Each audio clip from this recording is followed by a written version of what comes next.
1893 সালের 11ই সেপ্টেম্বর আমেরিকার শিকাগো শহরের বিশাল আর্ট ইনস্টিটিউট অফ শিকাগো ভবনের কলম্বাস হলে বিশ্ব ধর্ম মহাসম্মেলন শুরু হয়। বিশ্বের বিভিন্ন দেশ থেকে আসা বড় বড় ধর্মগুরু ও প্রতিনিধিরা সেখানে উপস্থিত ছিলেন। হিন্দু ধর্মের প্রতিনিধি রূপে সেখানে উপস্থিত ছিলেন স্বামী বিবেকানন্দ। তিনি সেখানে সমগ্র পৃথিবীর মানুষের মনে জায়গা করে নিয়েছিলেন। সেই ঘটনা আমরা কম বেশি অনেকেই জানি, কিন্তু সেখানে স্বামীজি কয়টি বক্তৃতা দেন, কি কি বিষয়ে বক্তৃতা দেন এবং কোন কোন তারিখে তিনি বক্তৃতাগুলি দেন তা হয়তো অনেকেরই অজানা। আসুন আজ জেনে নেওয়া যাক। 11ই সেপ্টেম্বর আমেরিকার শিকাগো শহরে বিশ্ব ধর্ম মহাসম্মেলনে বক্তৃতা করেন স্বামী বিবেকানন্দ। তার শিকাগো বক্তৃতা হিন্দু ধর্মের এক অনন্য ধর্ম প্রচার। আসলে ধর্মপ্রচার আর পরমত সহিষ্ণুতার সম্পর্ক অনেকটা আদা কাঁচকলার মতন, মিল খায় না কিছুতেই। আমার সব কথা ঠিক আর অন্যের সব কথা ভুল, এটাই হলো ধর্মপ্রচার। আর পরমত সহিষ্ণুতা হলো যত মত তত পথ। সুতরাং মিল খাবে কিভাবে? 1893 সালের সেপ্টেম্বর মাসে শিকাগো শহরে আয়োজিত প্রথম বিশ্ব ধর্ম মহাসম্মেলনে হিন্দু ধর্মের প্রতিনিধি হিসাবে স্বামী বিবেকানন্দ যত না ধর্ম প্রচার করেছিলেন, তার থেকে অনেক বেশি যত মত তত পথ বা পরমত সহিষ্ণুতার কথাই বলেছিলেন। স্বামীজি সেদিন গোটা বিশ্বকে উদারতার আলোয় উদ্ভাসিত করলেও সভ্যতার একবিংশ শতাব্দীতে এসেও কিন্তু আমরা সেই আলোয় যথেষ্ট আলোকিত হতে পারিনি। অথচ স্বামী বিবেকানন্দ আমাদের কাছে কিন্তু সেটাই প্রত্যাশা করেছিলেন। তবুও আমরা কুয়ো থেকে বের হতে পারলাম না।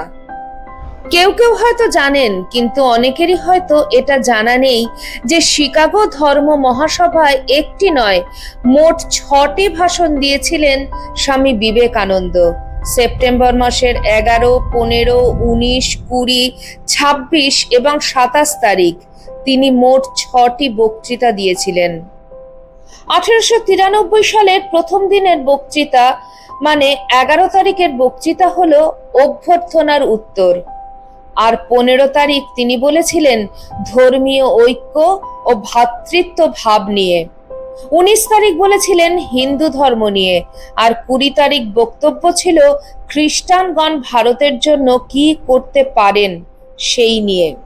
26 তারিখে তিনি বক্তব্য রেখেছিলেন বৌদ্ধ ধর্মের সাথে হিন্দু ধর্মের সম্বন্ধ বিষয়ে, আর 27 তারিখ তিনি বলেছিলেন বিদায় বার্তা।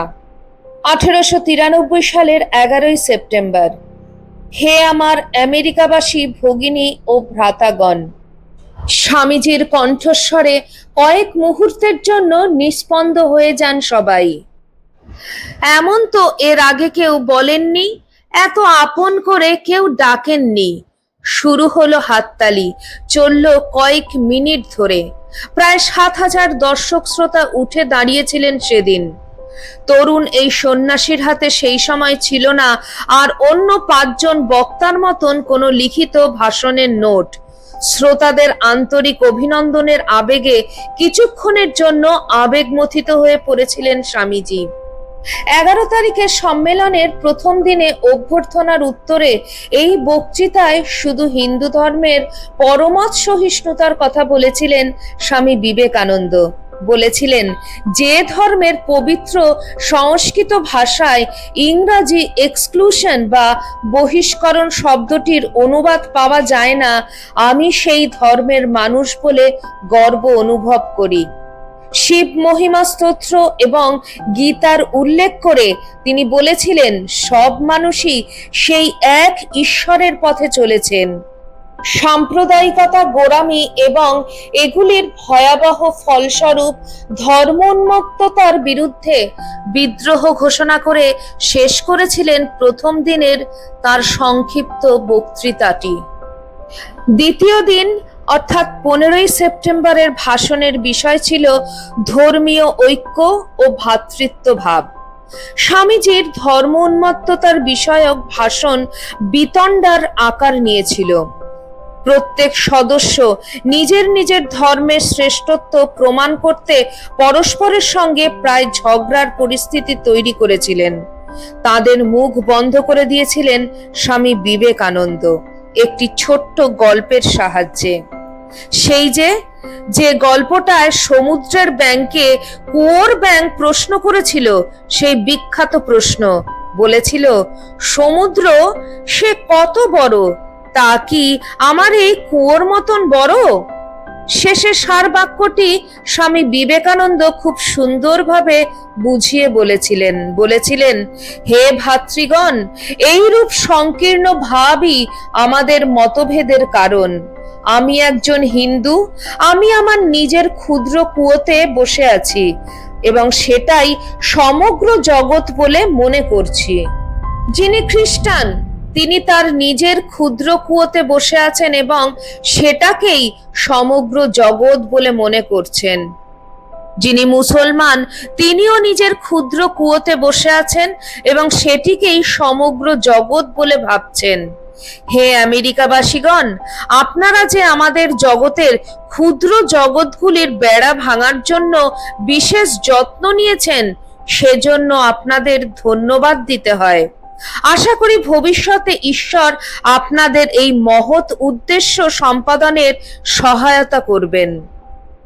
19শে সেপ্টেম্বর ধর্ম মহাসম্মেলনের শ্রোতারা স্বামীজির মুখ থেকে হিন্দু ধর্ম সম্পর্কে এক বিশ্লেষণধর্মী আলোচনা শুনলেন। লিখিত দীর্ঘ এই বক্তৃতায় এসেছিল ঐতিহ্য পরম্পরার কথাও। হিন্দু ধর্ম বক্তৃতাটি এই সম্মেলনে স্বামী বিবেকানন্দের দীর্ঘতম বক্তৃতা। বক্তৃতার প্রথম ভাগে তিনি হিন্দু ধর্ম ও দর্শনের বিভিন্ন দিক আলোচনার পর শেষ ভাগে ভারতে প্রেরিত খ্রিস্টান পাদ্রীরা হিন্দু ধর্মকে যে বহু ঈশ্বরবাদী ধর্মের যে অপবাদ দিয়েছিলেন তা খণ্ডন করেন। এই ধরনের নিন্দাকেও স্বামীজি ধর্ম উন্মত্ততা বলে চিহ্নিত করেন সরাসরি। এরপর এলো 22শে সেপ্টেম্বরের বক্তৃতা। সেদিন স্বামী বিবেকানন্দ ভারতবাসীর সঙ্গে খ্রিস্টান ধর্মাবলম্বীদের সম্পর্কের বিষয়ে আলোচনা করেন। মতামতে তিনি জানালেন খ্রিস্টানগণ ভারতের জন্য কি করতে পারে। বক্তৃতায় আগের বক্তৃতার সূত্র ধরে তিনি খ্রিস্টান ধর্মযাজকদের কাছে এই বার্তা দিলেন যে ভারতে ধর্মের অভাব নেই, শুধু ব্রিটিশ শাসনে ভারতের প্রধান অভাব খাদ্যদ্রব্যের। দৃঢ় কণ্ঠে স্বামী বিবেকানন্দ তা জানিয়ে দিলেন। ক্ষুধার্ত মানুষকে ধর্মের কথা শোনানো বা দর্শন শাস্ত্র শেখানো তাকে অপমান করা হয়। এরপর 26শে সেপ্টেম্বর বৌদ্ধ ধর্মের সঙ্গে হিন্দু ধর্মের সম্বন্ধ বিষয়ক বক্তৃতায় স্বামীজি হিন্দু ধর্মের সঙ্গে গৌতম বুদ্ধের প্রচারিত বাণীর সম্পর্কটা দেখান। উভয় ধর্মেই অতীত সুসম্পর্কের কথা বিশ্লেষণ করে আহ্বান করেন, হে বৌদ্ধগণ, বৌদ্ধ ধর্ম ছাড়া হিন্দু ধর্ম বাঁচতে পারে না, আবার হিন্দু ধর্ম ছাড়া বৌদ্ধ ধর্ম বাঁচতে পারে না। অতএব উপলব্ধি করুন, আমাদের এই বিচ্ছিন্ন ভাব স্পষ্টই দেখিয়ে দিচ্ছে যে ব্রাহ্মণের ধীশক্তি ও দর্শন শাস্ত্রের সাহায্য না নিয়ে বৌদ্ধরা দাঁড়াতে পারেন না, আবার ব্রাহ্মণও বৌদ্ধের হৃদয় না পেলে দাঁড়াতে পারেন না। বৌদ্ধ ও ব্রাহ্মণের এই বিচ্ছেদই ভারতবর্ষের অবনতির কারণ। জাতিভেদ প্রথার বিরোধী বুদ্ধদেব এবং তার অনুগামীদের হিন্দু পুরাণ যে অপবাদ দিয়েছিল, বুদ্ধদেবের পবিত্র বাণীর বিকৃত প্রচার করেছিল এবং বৌদ্ধরাও পরবর্তীকালে হিন্দুদের থেকে নিজেদের সম্পূর্ণ বিচ্ছিন্ন করেছিল, তার ফল কি হয়েছিল স্বামীজির কথা থেকেই তা স্পষ্ট হয়ে যায়। এরপর আসে শেষ দিন, অর্থাৎ 27শে সেপ্টেম্বর। স্বামীজি সবকিছুকেই ছাপিয়ে গিয়েছিলেন সেদিন। বিশ্ব ধর্ম মহাসম্মেলনের মঞ্চেই ধর্মীয় সন্ত্রাস ও মৌলবাদী সংকীর্ণতার বিরুদ্ধে সরব হয়েছিলেন তিনি বলেছিলেন, পারস্পরিক সম্প্রীতি উদারতাই পারে ধর্মীয় সন্ত্রাসের বিনাশ করতে।